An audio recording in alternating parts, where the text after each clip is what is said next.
Good morning to all of you. आज हम विकास के आयाम टॉपिक पर डिस्कस करेंगे। मनोवैज्ञानिकों ने अध्ययन की सुविधा के दृष्टिकोण से विकास को निम्नलिखित भागों में बांटा है। अर्थात मनोवैज्ञानिकों ने अध्ययन की दृष्टि से विकास को बहुत सारे भागों में बांटा है, जो इस प्रकार है। सबसे पहला जो भाग होता है वो होता है शारीरिक विकास। शरीर के वाह परिवर्तन जैसे कि शरीर की ऊंचाई, शारीरिक अनुपात, वृद्धि इत्यादि, जिन्हें हम स्पष्ट रूप से देख पाते हैं, किंतु शरीर के आंतरिक अवयव परिवर्तन बाहर रूप से दिखाई तो नहीं पड़ते, किंतु शरीर के भीतर इनका समुचित विकास होता रहता है। अर्थात शारीरिक विकास से हमारा तात्पर्य हुआ शरीर के भागों में होने वाले परिवर्तन से। जैसे प्रारंभ में शिशु अपने हर कार्य के लिए अपने माता पिता पर निर्भर होता है, लेकिन धीरे धीरे वही अपने सारे कार्यों को स्वयं करने में सक्षम हो जाता है। जैसे शारीरिक विकास पर बालक के आनुवंशिक अर्थात उसके माता पिता के गुणों का भी प्रभाव अच्छे से पड़ता है।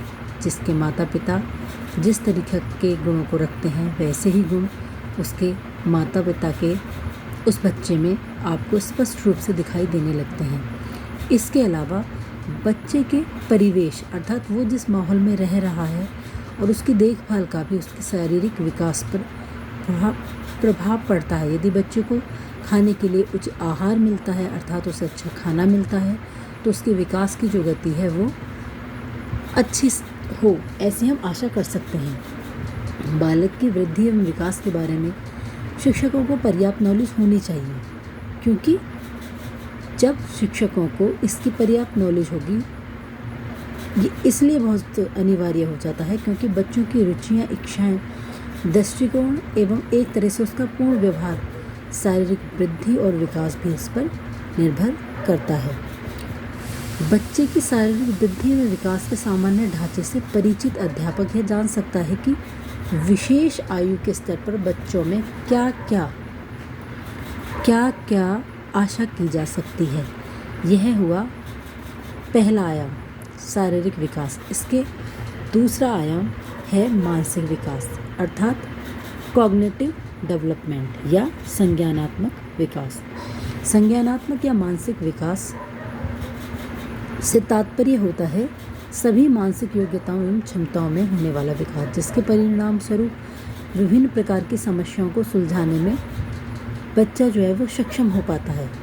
जैसे कि कल्पना करना, स्मरण करना, विचार करना, निरीक्षण करना, समस्या का समाधान करना, निर्णय लेना आदि सभी जो बातें हैं वो संज्ञानात्मक विकास के अंतर्गत आते हैं। जन्म के समय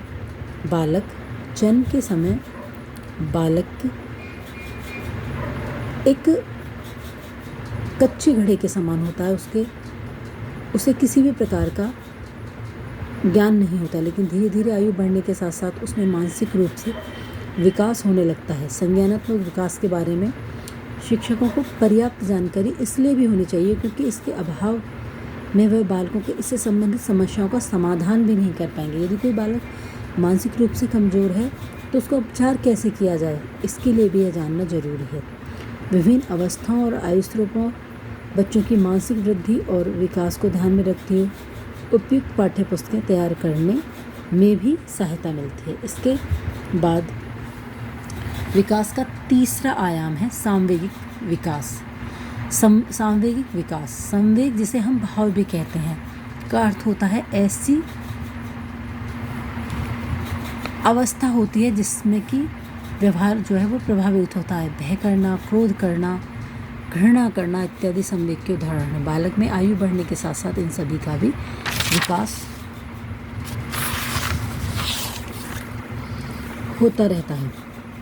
सामवेगिक विकास मानव वृद्धि एवं विकास का एक बहुत ही महत्वपूर्ण पहलू है। बालक का सामवेगिक व्यवहार उसके शारीरिक विकास की वृद्धि एवं विकास को ही नहीं बल्कि उसके बौद्धिक, सामाजिक एवं नैतिक विकास को भी प्रभावित करता है। बालक का जितना अच्छा संतुलित विकास हमें चाहिए, उसके लिए हमें संवेगात्मक विकास का भी अहम भूमिका देखने को मिलती है। बालक के सामूहिक विकास पर पारिवारिक वातावरण भी बहुत प्रभाव डालता है। विद्यालय के परिवेश और क्रियाकलापों को उचित प्रकार से संगठित करने अध्यापक बच्चों के संवेगात्मक विकास में भरपूर योगदान दे सकते हैं।